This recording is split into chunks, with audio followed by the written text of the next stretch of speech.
O, diba? Crispy na. Yung baboy o yung asawa mo yung masarap?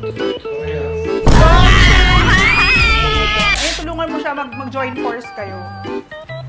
Yan! Ay, taray! Parang sa kasal! Guys! At nandito na naman tayo mga bibis at medyo paus ako ngayon, hindi nyo maririnig ang halak kong tawa. Itong gagawin natin ay luto mo, benta mo. At meron akong kasama na legit na cooking ina.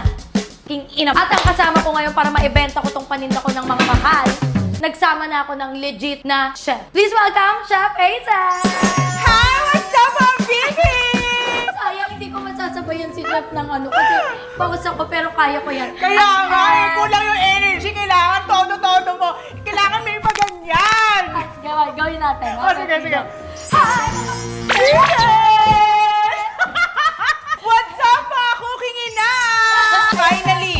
Yes, sa mga cooking ina dyan, ayan, ang legit na cooking ina ay si Chef Hazel. Lagi kong pinapanood yung mga video niya.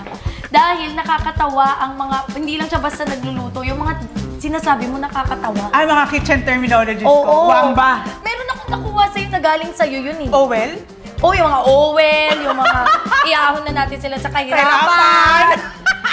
Sana all naaahon. Oo, kaya sabi ko, alam po ka nakahalata ni Chef na ano, nagagaya ko na siya sa mga cooking ko. Nung nakita ko nga, actually nung nakita ko na cooking ina, kasi marami na, si Mariel, nag-cooking ina show din, di ba? So sabi ko, cooking ina, parang natutuwa naman ako kasi may mga cooking ina pa na sumusulpot ngayon dito, hindi lang ako. Ako Oo. kasi cooking ina yung tawag sa akin, pero cooking ina master yung naka-trademark sa akin. Ah, with May master. So, hindi ko kayang maging master. Kasi alam naman nila kung bakit. O, ito nga, kaya ka nandito, Chef. Oh, ano ba gagawin natin? Dahil, nagluluto ako dito sa compound. Ng mga niluluto ko, ayaw nilang maniwala na ganun talaga yung presyo ng mga niluluto ko. Ngayon, Magkano ba binibenta yung mga niluluto mo? 1.5. Tinalo mo pa yung mga yung mga gourmet? Wala sa akin yan. Kaya nga, dinala kita eh, kasi Ibang klase si Chef pala. Hazel nagluto dito. Kaya ibebenta ko to kay Kong ng 2.5.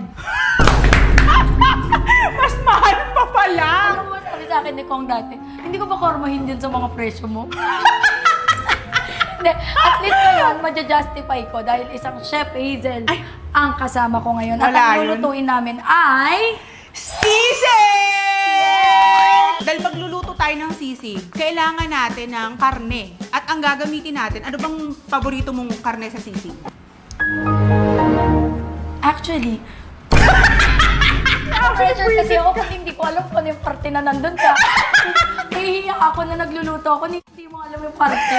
Gusto ko maskara, tenga, o liempo, o yung gusto bato. ko yung... Yung parang laman na may taba. Oo. Tama-tama yung dinala ko. Ano yung dinala mo? Kompleto? Oo. Kompleto. Yun na yun. Let's go. Tingnan. So ngayon, kukunin ko na ang karne. Ako muna ang assistant ni Oo. Chef. Siya ang aking sous chef for today's video. Yes. Ito Okay, na po yung sous chef. So, ayan. Okay pala kasi nalaga na natin yung mga mga baboy. Ilagay na ba? Wala pang owel! Hindi pa ako malmakabi. Ito pa nga, ilalagay muna natin yung owel natin. Dahil nga nalaga na to. At ito pala, kailangan ilaga nyo muna to sa wangba, enyen, luya, tapos pamintang buo, tapos sandamakmak na asin, at patis. Okay. At kung talagang sinipag-sipag ka, palagay mo pa ng tanglad para anti-lansa. Okay, so una ilalagay daw ang ating... Owel! Owel. Yes, ilalagay na natin. So, kailangan maraming owel. So sa mga bebentahan ko dito, mahiya talaga kayo kapag di kayo bumili nito. Chef na kasama ko nga. Kailangan kasi mag-jacuzzi talaga yung mga baboy. Pag sobrang init na niya, Oo, ilalagay na. pag Ipiprito. kumukulo na siya, pag kasing init niya ng impyerno, doon natin ilalaglag. Ganun. So ngayon, hintayin na muna natin siya. And Wait lang! May takip ka ba dito? Wala. Ayun lang. Anong Anong gagawin? pwedeng ipalit sa takip? Tingnan nyo, meron talaga silang dahon ng saging dito. So, shoutout sa mga Nakakaloka. editor ko na ginawa ng paraan. Pag nakaw sa kapitbahay, pasensya na po, wala daw tao sa inyo. Oh, shout out po sa may-ari po nitong dahon ng saging. Kung kanino mo po ito kinuha, bibigyan na lang po namin kayo ng sisig. Yes. Ayan, medyo Okay Janet na. Jackson na. Kailangan galingan mo sa paglalagay kasi tatalsik yan sa'yo talaga, sinasabi ko sa'yo, B. Itatatalsik ba ito agad-agad? Tatalsik yan kagad, maniwala ka sa akin. Isa na lang lutuin natin. Alauna! Uy. Alas Okay, ilagay natin. Hindi naman as in pala na akala ko naman para tayong kaya lang.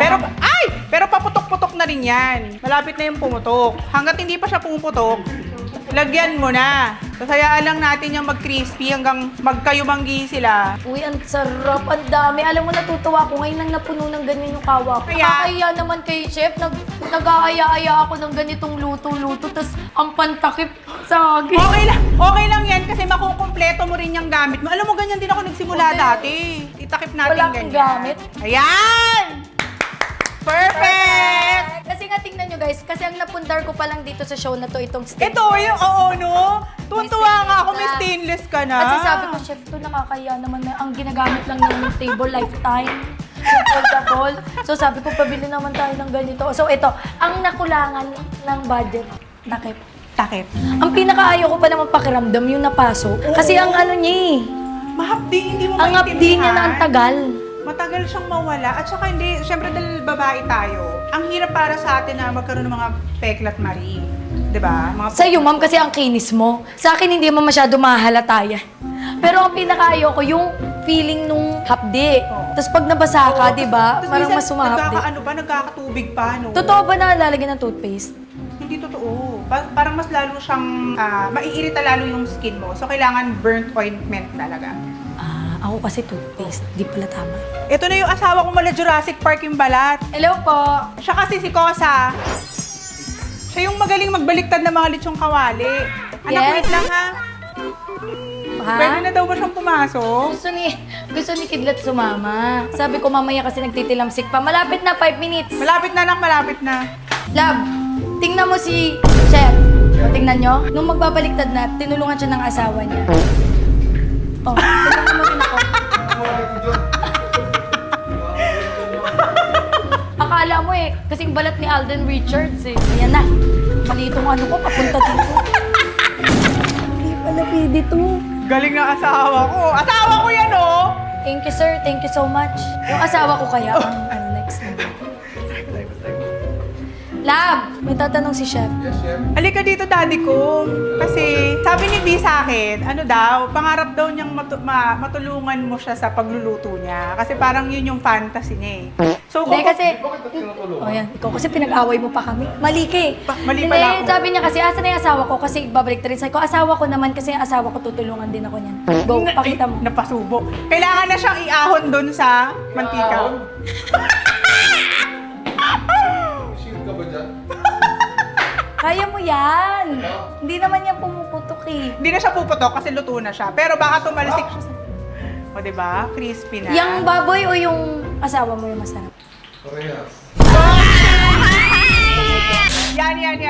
Lalaki dito. Yes. Yes. Sabi ko sa'yo, tutulungan ako niyan din. Ayun, tulungan mo siya mag-join force kayo. Yan. Ay, taray. Parang sa kasal. Parang Aldab. Pag may nalaglag dyan, tatalsik yung mantika. Wait lang. Ayan. Hello, ang sweet natin. Bilisan mo! Bilisan mo! Yokis! Yun! Ayan na. Ay, thank you, love. Thank you guys. Pwede na natin patayin yung apoy. Perfect. Patingin, sound check. Yan. Diba? Ang lutong, oh. So, kanina pa siya nangungulit. Gusto na daw niya magluto. Gusto mo ba maging chef? So, meron tayong panibagong assistant, si Kidlat, dahil talagang hindi siya mapirme. Gusto niya talagang makiano. Okay, chef. So, ngayon ay... Kailangan na nating tilad-tila rin ang ating baboy. Siya kasama yung mga aromatics. Ay, baka daw. Ano yun? Ayan, hawak ito. Mago. Wala lang. Gusto ko lang mag-vlog. Ako. Babantayan kita habang nagluluto ako. Okay. Ay, tama. Ganyan lang. Parang ano lang natin siya. Hihiwain lang natin siya ng maliliit. Ang sarap ko kasi pa lang. Mabibenta ko talaga to ng... Mabibenta mo to ng 2,000. Lalaway na yung mga editor, yan yung mga pagbebenta ko eh. Yun. Ang sarap. At saka, alam mo ba, kapag naghihiwa-hiwa kami ng pangsisig, nanonood kami ng movie. Kaya Diba mo manood ng nagtatadkad? Siyempre, titigil ka naman ng konti, pero kaya naman rin. Basta kailangan, syempre, iwasan mo yung kamay mo ganyan, di ba? So, kailangan, medyo hindi ka nakatingin ng konti, tapos, di ba? Kaya Ano pala nangyayari nun? Grabe, naghahabulan na sila. Ganun lang. Ay, na! Ganyan. So, ayan, ito na ang finished product ng natagtad na baboy. At ngayon, chef, ano ang ipapangalan natin dito? Ang ipapangalan natin, wala akong maisip. So, ikaw nang bahala mag-isip niyan. Spanish term of face. Lesisig! Lesisig. Yan ang French. Mas okay pa yan. So, ang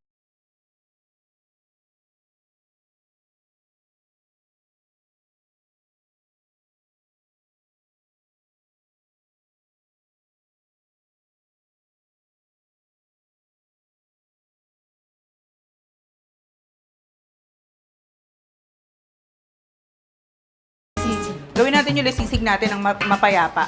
So, kailangan natin dito ng margarine. Tapos, meron tayo ditong asin. Meron tayo ditong, ito yung special ingredient na nilalagay ko. Ano to? Sisig mix. sisig mix. Oo. Tapos, ito yung para sa'yo, yung mayonnaise. Yes! Tapos, ito pa.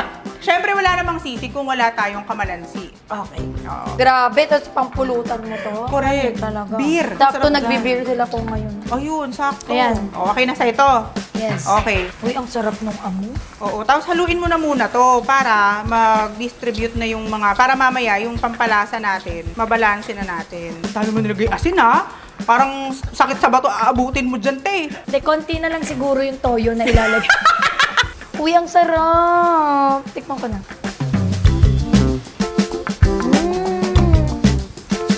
Ang alam. If you're not subscribed to Team Payaman, why not? Coconut Paknot. Subscribe now and ring the notification bell. Gago!